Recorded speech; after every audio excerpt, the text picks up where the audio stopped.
नमस्कार दोस्तों, स्वागत करता हूं आपके इस यूट्यूब चैनल स्टडी विद एके में।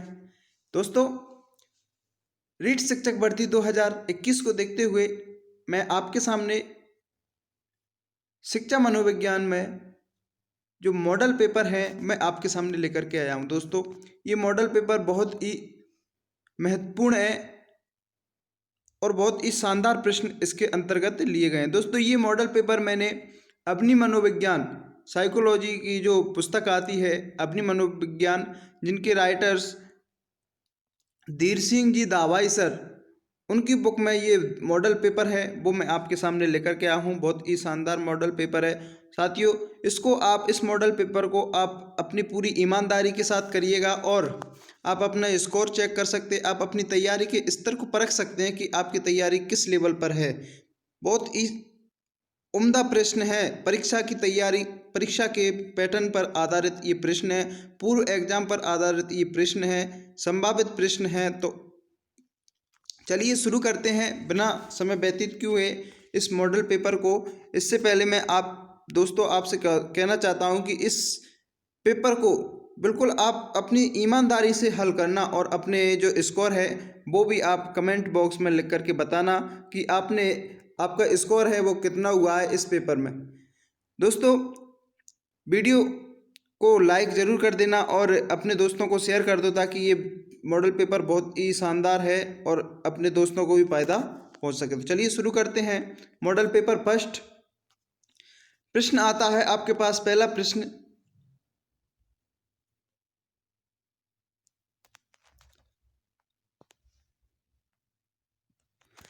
है साथियों, पहला है आपके पास कि बालक के व्यक्तित्व के मापन की जो सर्वाधिक वस्तुनिष्ठ विधि है वह कौन सी है।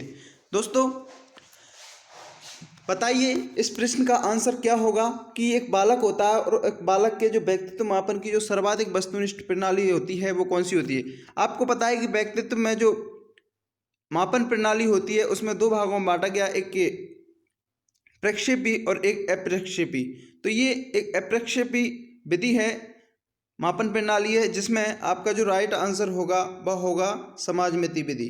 समाजमिति विधि है जो बालक के व्यक्तित्व के मापन में सर्वाधिक वस्तुनिष्ठ विधि के रूप में उपयोग में ली जाती है। समाजमिति विधि में क्या होता है कि जो मापक करता होता है वो समाज के लोगों से उस बालक के बारे में अध्ययन करता है। नेक्स्ट बात करते हैं सेकंड प्रश्न की ओर। प्रश्न है कि साथियों, एक प्रतिभाशाली बालक की आप सहायता कर सकते हैं। देखिए, अगर आपकी कक्षा में एक प्रतिभाशाली बालक है तो आप उसकी किस प्रकार मदद कर सकते हो। क्या अधिक पुस्तकें देकर, अधिक समय देकर, परामर्श देकर या संवर्धित अधिगम अनुभव देकर। दोस्तों, बिल्कुल सबसे पहले तो आपका एक महत्वपूर्ण काम होता है कि उस प्रश्न को अच्छे तरीके से समझना। अगर आपके सामने प्रश्न अच्छे तरीके से समझ में आ जाता है तो जाहिर सी बात है कि आप उसके उत्तर तक पहुंच जाओगे। तो प्रश्न को अगर एक बार में समझ नहीं आ रहा तो दो बार पढ़ो, दो बार में नहीं तो तीन बार में तो समझ में आ ही जाएगा। और जब प्रश्न आपके अच्छे समझ में आ जाएगा तो आप उसके आंसर तक पहुंच सकते हो।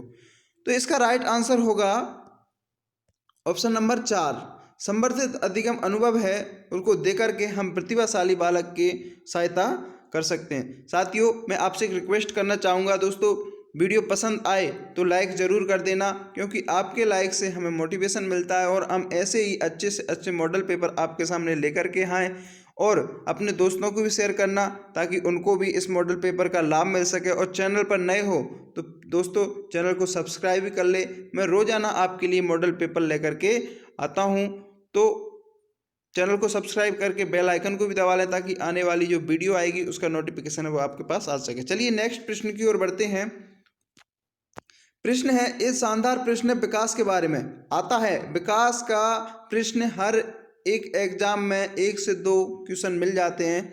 तो विकास के बारे में कौन सा कथन है वह सही नहीं है। विकास संचयी होता है, क्या विकास का जोखिम भरा होता है, विकास पूर्वानुमेय नहीं होता है या एकीकृत होता है। तो बताइए दोस्तों, इसका राइट आंसर क्या होगा। इसका राइट आंसर होगा कि विकास पूर्वानुमेय नहीं होता। ये गलत है। क्यों? क्योंकि विकास तो पूर्वानुमेय होता है भाई साहब। और इन्होंने कहा है कि कौन सा सही नहीं है, तो आपका ऑप्शन नंबर 3 राइट आंसर हो जाएगा। नेक्स्ट प्रश्न की ओर बढ़ते हैं। नेक्स्ट प्रश्न है कि 6 से 11 वर्ष की आयु के लिए अधिगम होता है। जी हाँ दोस्तों, 6 से 11 वर्ष की आयु के लिए अधिगम होता है। तो इन 4 ऑप्शन आपके सामने दे रखे हैं, इनमें से कौन सा ऑप्शन है जो इस प्रश्न के लिए उचित होगा। अगर हम बात करें पाठ्य पुस्तक का अध्ययन करने की प्रक्रिया, तो ये तो हो नहीं सकता, क्योंकि रटने की प्रक्रिया तो हो ही नहीं सकता। ध्यानपूर्वक सुनने की प्रक्रिया हो सकता है, लेकिन सबसे उचित देखना है हमें, तो सबसे उचित आपका जो राइट आंसर होगा वो होगा ज्ञान निर्माण की सक्रिय प्रक्रिया। जब एक बालक के ज्ञान निर्माण में अगर अपनी सक्रिय भूमिका से रहता है, तो वो आवश्यक रूप से अपने जो ज्ञान है, उस विषय वस्तु है, उसको समझ सकता है और ग्रहण कर सकता है। आई होप दोस्तों आपको प्रश्न अच्छे से समझ में आ गया होगा। नेक्स्ट प्रश्न की ओर बढ़ते हैं। प्रश्न नंबर 5 आता है आपके सामने कि एक बालक होता है, वो बालक के सामाजिक विकास प्रारंभ कहाँ से होता है। दोस्तों ये प्रश्न बहुत ही शानदार है। एक बालक के सामाजिक विकास की बात आ रही है। किसकी आ रही है? सामाजिक विकास की। तो एक बालक का जो सामाजिक विकास होता है वो कहाँ से प्रारंभ होता है, इसका आंसर आपको देना है। तो इसका राइट आंसर होगा पूर्व बाल्यावस्था। दोस्तों एक बालक में जो सामाजिकता की भावना है वो पूर्व बाल्यावस्था से उत्पन्न हो जाती है। अगर हम शैशवावस्था की बात करें तो शैशवावस्था में तो बालक सामाजिक प्राणी होता ही नहीं। इस अवस्था में तो क्या करता है कि वो अनुकरणीय करता है। विद्यालय पूर्वावस्था हो सकता है, लेकिन ये विद्यालय पूर्वावस्था पूर्व बाल्यावस्था के अंतर्गत आ जाती है, और उत्तर बाल्यावस्था तो और अच्छे से उसमें सामाजिक गुणों का उत्पन्न हो जाता है। नेक्स्ट प्रश्न की ओर बढ़ते हैं साथियों। नेक्स्ट प्रश्न है आपके सामने, ये थॉर्नडाइक के नियमों से संबंधित प्रश्न है, और थॉर्नडाइक को आप अच्छे तरीके से जानते ही हैं।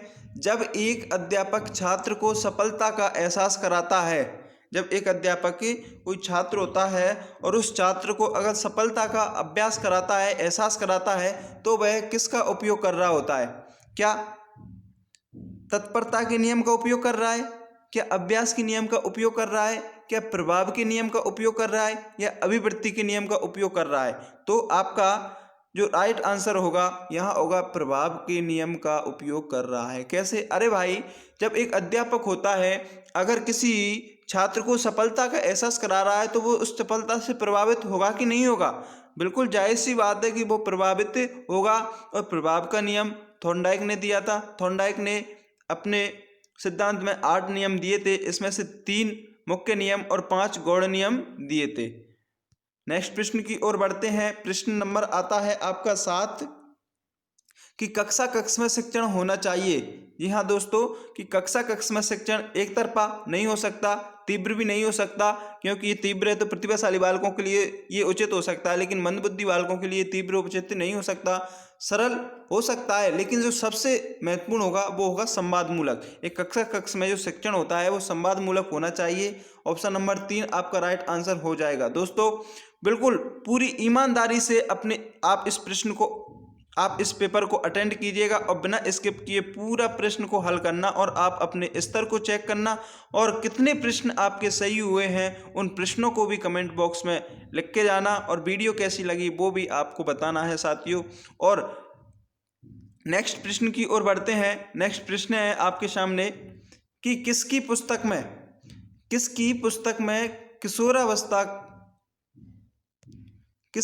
में किशोरावस्था एक नया जन्म है, ये छपा था। तो किशोरावस्था ऐसे ही आता है तो आपके सामने एक मनोवैज्ञानिक आ जाते हैं, स्टैनले हॉल। स्टैनले हॉल ने किशोर मनोविज्ञान का जनक माना जाता है इन्होंने किशोरावस्था के संदर्भ में अपना प्रयास किया था।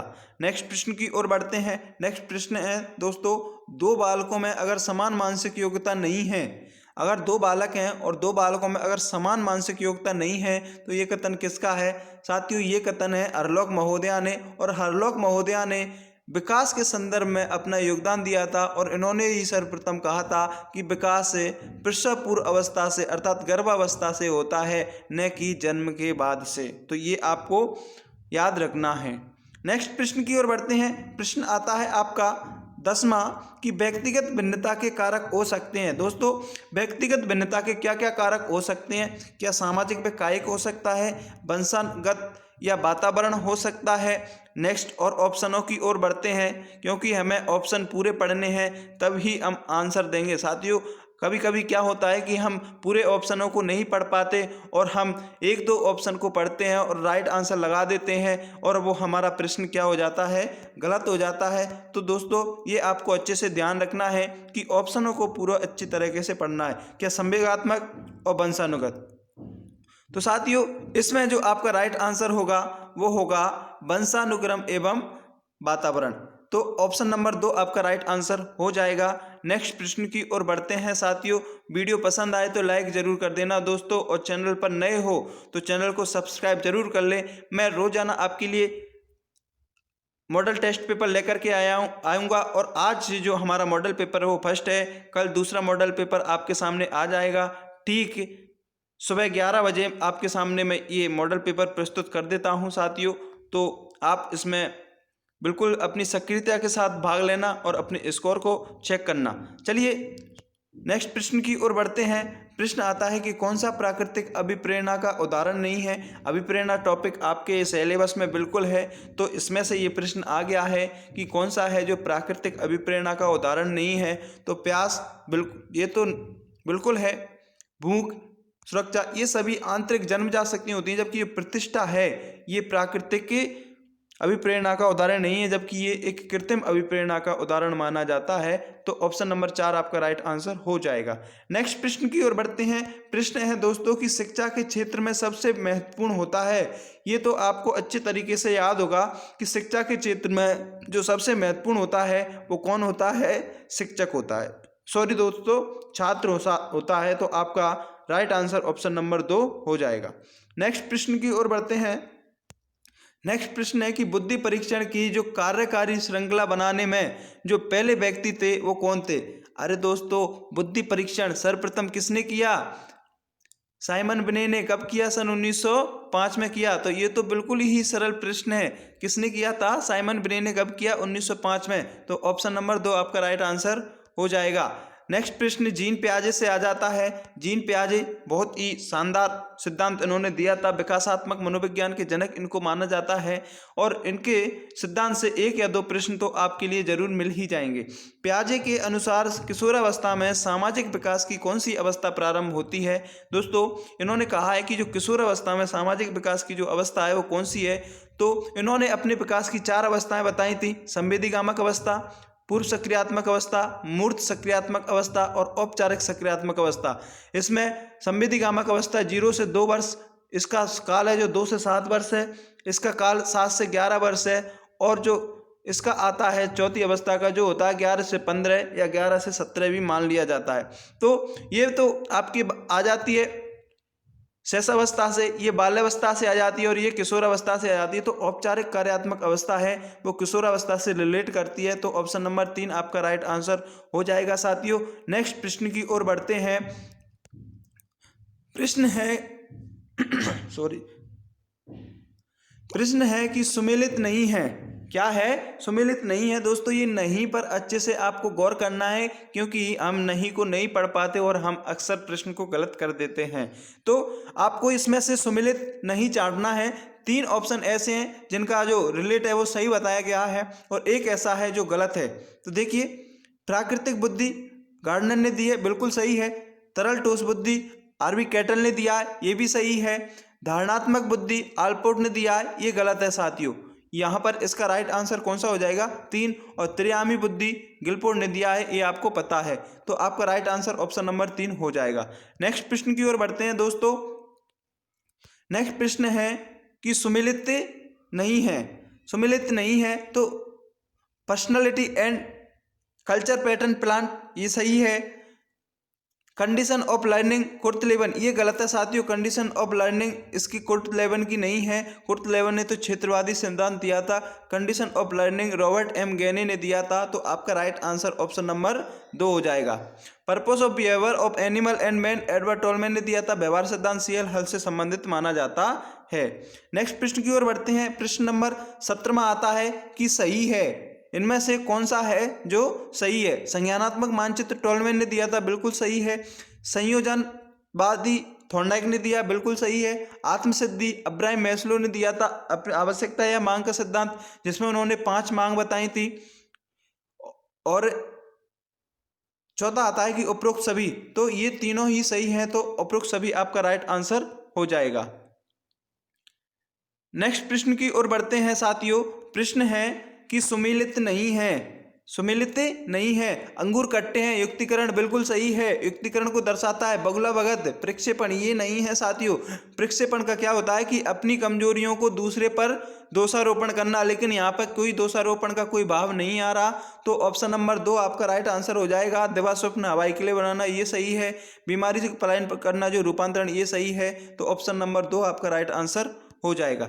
नेक्स्ट प्रश्न की ओर बढ़ते हैं। प्रश्न है कि जो सही नहीं है, ये व्यक्तित्व से आ जाता है, व्यक्तित्व के वर्गीकरणों में शतरंज खिलाड़ी स्थान 1। नेक्स्ट है कि नर्तकी जो शारीरिक गति से माना जाता है। नेक्स्ट आता है शिकारी जो प्राकृतिक बुद्धि से माना जाता है, और विक्रेता अंतर्वैयक्तिक। तो दोस्तों इसका जो राइट आंसर होगा वो होगा विक्रेता अंतर्वैयक्तिक। नेक्स्ट प्रश्न की ओर बढ़ते हैं।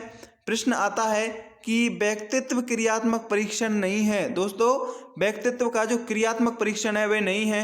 तो देखिए इसमें आप अपना एक थोड़ा सा मेहनत दिमाग लगाओगे तो आप इसके आंसर तक पहुंच सकते हो। देखिए यहाँ पर हम सीधे ही पहुंचते हैं आंसर पर कि आर्मी बीटा परीक्षण व्यक्तित्व से संबंधित न रख के किससे रखता है, बुद्धि से रखता है, तो ऑप्शन नंबर 2 आपका राइट आंसर हो जाएगा। नेक्स्ट बात करते हैं। नेक्स्ट है कि सृजनात्मकता का संबंध में जो कथन है वो गलत है। दोस्तों सृजनात्मकता के संबंध में कथन है वो गलत कौन सा है, तो हम बात करते हैं कि जन्मजात और एवं अर्जित दोनों हो सकती है, बिल्कुल सही है। सृजनात्मकता जन्मजात और अर्जित दोनों हो सकती है। अपसारी चिंतन सृजनात्मकता से संबंध रखता है, प्रक्रिया परिणाम दोनों होता है, लेकिन जो अभिसारी चिंतन होता है वो सृजनात्मकता से संबंध नहीं रखता। ये किससे संबंधित रखता है, ये बुद्धि से संबंध रखता है, तो ये आपको ध्यान में रखना है। ऑप्शन नंबर 4 आपका राइट आंसर हो जाएगा। नेक्स्ट प्रश्न की ओर बढ़ते हैं। नेक्स्ट प्रश्न आता है कि एक बालिका परीक्षा में मेहनत करती है। क्या कि एक बालिका परीक्षा में मेहनत करती है, तो ये किसको दर्शाता है। जब एक बालिका परीक्षा में मेहनत करती है तो ये किसको दर्शाता है साथियों, बताइए इसका राइट आंसर कौन सा होगा। तो इसका राइट आंसर होगा उच्च उपलब्धि अभिप्रेरणा। देखिए अगर परीक्षा में मेहनत करती है तो ये उसकी धारणात्मक क्या है कि उच्च उपलब्धि अभिप्रेरणा को वह प्राप्त कर सके। नेक्स्ट प्रश्न की ओर बढ़ते हैं और नेक्स्ट प्रश्न आपके सामने आता है कि शिक्षा बिना बोझ की जो रिपोर्ट है इसका संबंध किससे है। दोस्तों शिक्षा बिना बोझ आते ही आपका राइट आंसर कौन सा हो जाएगा, एनसीएफ 2005 हो जाएगा। क्या हो जाएगा, एनसीएफ 2005। नेक्स्ट बात करते हैं। नेक्स्ट प्रश्न आता है आपके सामने, क्रियात्मक अनुसंधान की विशेषता है। क्या है, क्रियात्मक अनुसंधान की विशेषता है, तो इसका राइट आंसर कौन सा होगा। देखिए विद्यालय कार्यप्रणाली अध्ययन करना ये भी क्रियात्मक अनुसंधान का कार्य होता है। अध्यापक कार्यप्रणाली का अध्ययन करना ये भी क्रियात्मक अनुसंधान का कार्य होता है। न्यायाधीश कक्षा कक्ष होता, तो ये सभी आपके राइट आंसर हो जाएगा। उपरोक्त सभी ऑप्शन नंबर 4 आपका राइट आंसर हो जाएगा। नेक्स्ट प्रश्न है दोस्तों, प्रश्न है कि परीक्षण का जब भी प्रयोग किया जाए तब उसके परिणाम में प्रकार का जो अंतर न होना वह समानता है, तो वह किसको दर्शाता है। जब एक परीक्षणकर्ता कोई परीक्षण कर रहा होता है और उसके परिणामों में प्रकार में अंतर न होकर के समानता होती है, तो वह विश्वसनीयता को दर्शाता है। किसको दर्शाता है, विश्वसनीयता को दर्शाता है। नेक्स्ट प्रश्न की ओर बढ़ते हैं। नेक्स्ट प्रश्न है कि RTE 2009, क्या RTE 2009 में शिक्षक का दायित्व नहीं होता। तो देखिए शिक्षक का दायित्व प्रति सप्ताह कालांश बिल्कुल सही है। निजी शिक्षण करवाना ये इसका नहीं होता, इसके अंतर्गत स्कूल नियमित जाना, सरकार के प्रशिक्षण में भाग लेना, ये सभी कथन सही हैं, लेकिन ऑप्शन नंबर 2 निजी शिक्षण करवाना ये RTE 2009 के तहत शिक्षक का दायित्व नहीं माना जाता है। नेक्स्ट प्रश्न है सही नहीं है। सही नहीं है मतलब सुमेलित करना है, तो चिंतन स्तर हंट के द्वारा दिया गया, बिल्कुल सही है, ये तो सही है। तो फिर किसने, कौन सा गलत है। शिक्षण संज्ञानात्मक भावात्मक क्रियात्मक ये भी सही है। अनिर्णयात्मक मूल्यांकन ये गलत हो जाएगा साथियों। अनिर्णयात्मक नहीं, निर्णयात्मक प्रक्रिया है जो मूल्यांकन से रिलेट करती है। तो ऑप्शन नंबर 3 आपका राइट आंसर हो जाएगा।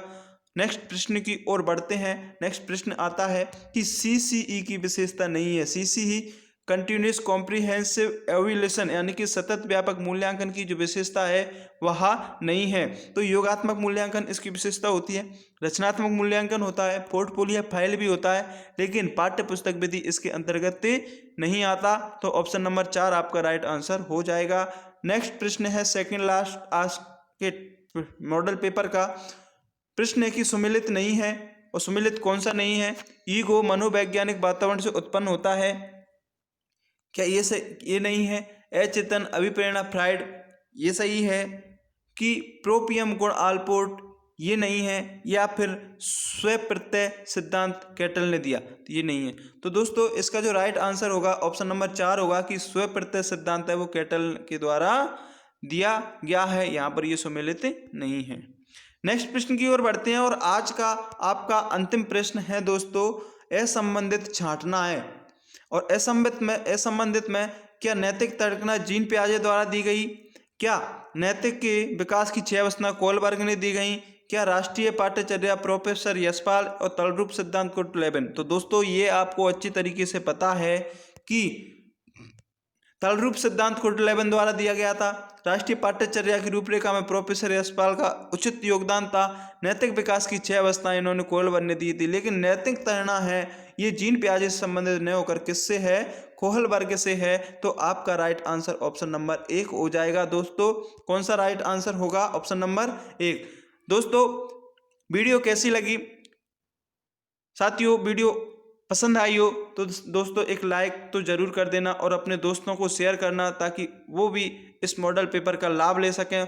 और दोस्तों आपसे एक रिक्वेस्ट है कि चैनल पर नए हो तो प्लीज़ दोस्तों चैनल को सब्सक्राइब कर लें, बेल की घंटी को भी दबा लें ताकि आने वाली हर एक वीडियो का नोटिफिकेशन है वो आपके पास आ सके। और दोस्तों आपने इस टेस्ट में आपका स्कोर कितना रहा है वो स्कोर भी आप कमेंट बॉक्स में पिन करके जरूर जाना। वीडियो कैसी लगे वो भी बता के जाना। नेक्स्ट मॉडल पेपर दूसरा आपका ठीक 11 बजे कल आ जाएगा साथियों।